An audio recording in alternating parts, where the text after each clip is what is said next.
శారదా చంద్రమౌళీశం రత్నగర్భగణేశ్వరం శంకరం చరుష్యశృంగేశం తుంగాం లోకగురువున్ భజే.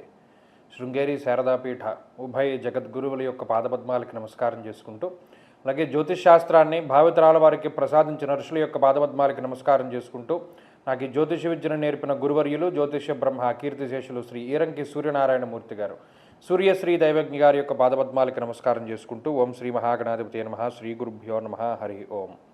వీక్షకులందరికీ నమస్కారం. సెప్టెంబర్ మాసమందు ఏ విధమైనటువంటి గ్రహస్థితి ఉన్నది, ఆ గ్రహస్థితి వల్ల మీ రాశి వారికి ఏ విధమైనటువంటి ఫలితాలు కలగబోతాయి అనేటువంటి విషయాన్ని క్లుప్తంగా ఈ వీడియో ద్వారా తెలుసుకునేటువంటి ప్రయత్నం చేద్దాం. ముఖ్యంగా ఈ మాసంలో దీర్ఘ సంచార గ్రహముల యొక్క మార్పు ఏది కూడా కనబడడం లేదు. అనగా గురువు కర్కాటక రాశి యందు సంక్రమణంలో ఉన్నారు, శనేశ్వరుడు వక్రగతిలో సంచరిస్తూ ఉన్నారు మీనరాశిలో, రాహుకేతువులు కుంభ సింహరాశుల యందు సంచరిస్తూ ఉన్నారు. అలాగే ఈ మాసమందు రవి యొక్క సంక్రమణం 18వ తారీఖున ఏర్పడుతూ ఉన్నది. అనగా 18వ తారీఖు సెప్టెంబర్ నెలలో రవి తన యొక్క స్వక్షేత్రమైనటువంటి సింహరాశిని వదిలిపెట్టి కన్యలోకి ప్రవేశం చేస్తారు. అలాగే రవి మారినటువంటి తర్వాత రోజే అనగా 19వ తారీఖున సెప్టెంబర్ మాసమందు కుజుడు పునర్వసు 4వ పాదంలోకి అనగా కర్కాటక రాశిలోకి ఆయన యొక్క సంక్రమణం చేస్తారు. ఈ రెండు గ్రహాలు కూడా, ఎందుకంటే ఆదిగతౌ ఫలదౌ రవి భౌమౌ అన్నారు, అంటే రవి కుజులు ఇద్దరు కూడా చాలా విశేషమైనటువంటి ప్రభావాన్ని మారిన వెంటనే ఇచ్చేటువంటి గ్రహాలుగా మనం చెప్పుకోవచ్చును. మరి అలా ఉన్నప్పుడు ఈ రెండు గ్రహాల తాలూకు ప్రభావము, అలాగే శుక్రబుధులు ఈ మాసం మొత్తము కూడా, బుధుడేమో కన్యారాశి యందు ముఖ్యంగా, శుక్రుడేమో తులారాశి యందు, ఈ రెండు గ్రహాలు రెండు రాశుల యందు, అటు బుధుడు తన యొక్క ఉచ్చక్షేత్రమందు, శుక్రుడు తన యొక్క స్వక్షేత్రమందు సంచరించబోతూ ఉన్నారు. అలాగే ప్రధానంగా ఇది ఉన్నటువంటి గ్రహస్థితి. ఈ మాసంలో మనకి అనగా భారతదేశానికి కనబడేటువంటి ఏ విధమైనటువంటి గ్రహణాలు కూడా లేవు. ఈ విషయాన్ని కూడా ప్రధానంగా దృష్టిలో పెట్టుకోవాలి.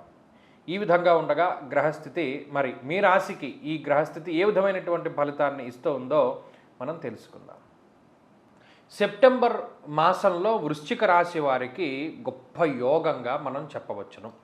కారణం ఏంటి అంటే, యోగించేటువంటి గ్రహాల యొక్క సంఖ్య పెరగడం, ఇబ్బంది పెట్టి చాలా తీవ్రమైనటువంటి సమస్యలను సృష్టించేటువంటి గ్రహాల యొక్క సంఖ్య తగ్గడం, గోచారపరంగా ఇది చాలా ముఖ్యమైనటువంటి మార్పు వృశ్చిక రాశి వారి యొక్క జీవితంలో.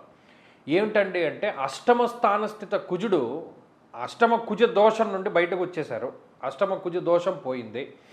అలాగే రవి యొక్క బలం 10, 11 స్థానాల్లో రవి చాలా బలంగా ఉన్నారు. 11వ స్థానంలో శుక్రబుధులు చాలా విశేషించి యోగిస్తూ ఉన్నారు. ఇలా చెప్పుకుంటూ పోతే గురుబలంతో కలుపుకొని ఎక్కువ గ్రహాలు యోగిస్తూ ఉండడాన్ని గమనించవచ్చు. అయితే గత మాసానికి ఈ మాసానికి తేడా ఏంటి అంటే, గత మాసంలో ఎంత కష్టపడ్డా తగినటువంటి ప్రతిఫలం పూర్తి స్థాయిలో పొందలేకపోవచ్చు. వచ్చినటువంటి ధనం వచ్చినటువంటి విధంగా ఖర్చు అయిపోతూ ఉండొచ్చు. లేదా ఏదైనా నిరాశ, నిస్పృహ, నిస్సత్వ, ఏదైనా ఒక అసహనము, కోపము ఇటువంటివి ఎక్కువగా ఉంటూ ఉండవచ్చును. ఈ మాసంలో వృశ్చిక రాశి వారికి అవేమీ ఉండవు.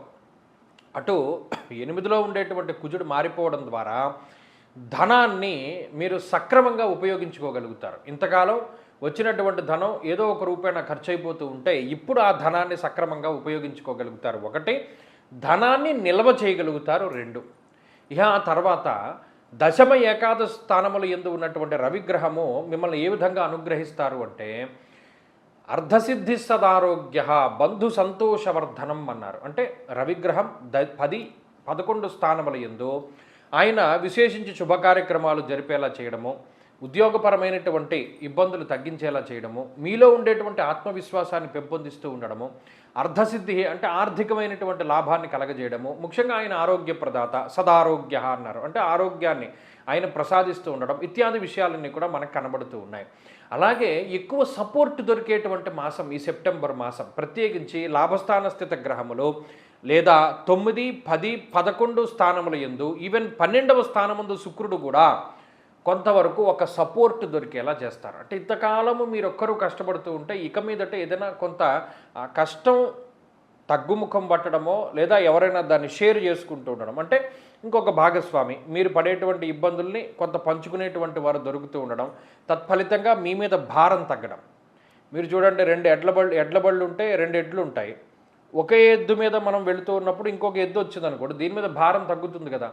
అలాగే ఏదైనా ఒక భారమైనటువంటి ఒత్తిడితో కూడుకున్నటువంటి పనులు చేస్తూ ఉన్నప్పుడు దాన్ని పంచుకునేటువంటి వారు ఇంకొకరు దొరకడం, లేదా ఆ తీవ్రత తగ్గడం, ఇటువంటి వాటినన్నింటినీ కూడా ఈ మాసంలో గమనించవచ్చు. కాబట్టి ఈ మాసంలో ఆర్థిక పరిపుష్టి ఉన్నది, ఆరోగ్యాభివృద్ధి ఉన్నది, ఒత్తిడి తగ్గుతూ ఉన్నది, పని భారం తగ్గుతూ ఉన్నది, బాధ్యతలు తగ్గబోతూ ఉన్నాయి. ఏదైనా మీ బాధ్యతలు, మీ మీద ఉన్నటువంటి బాధ్యతలు నిర్వర్తించుకుంటూ ఉంటారు. ఉద్యోగ వ్యాపార సంబంధమైనటువంటి లాభాలు ఉన్నాయి. కాబట్టి ఇది అన్ని విధాలుగా కూడా చెప్పుకోదగ్గ మార్పు. ఇంతటి గ్రహస్థితిని పొందడానికి దాదాపుగా ఈ సంవత్సరంలో 8 నెలల పాటు వెయిట్ చేయవలసినటువంటి పరిస్థితి. అంటే 8 నెలల తర్వాత మరి 9వ నెలలోనే కదా వచ్చింది ఇది. కాబట్టి ఇది చాలా మంచి మార్పు. దీన్ని చక్కగా అనుభవించండి. ఈ సెప్టెంబర్ మాసం అన్ని విధాలుగా కూడా వృశ్చిక రాశి వారికి బాగున్నది. వీరు మరిన్ని శుభ ఫలితాలను పొందడానికే ఎక్కువగా అమ్మవారికి సంబంధించినటువంటి ఆరాధన, ముఖ్యంగా అష్టకం, భవానీ అష్టకం అంటారు. ఆ భవానీ అష్టకాన్ని ప్రతిరోజు కూడా పారాయణ చేయండి. అది మరిన్ని శుభ ఫలితాలను మీకు ప్రసాదిస్తుంది.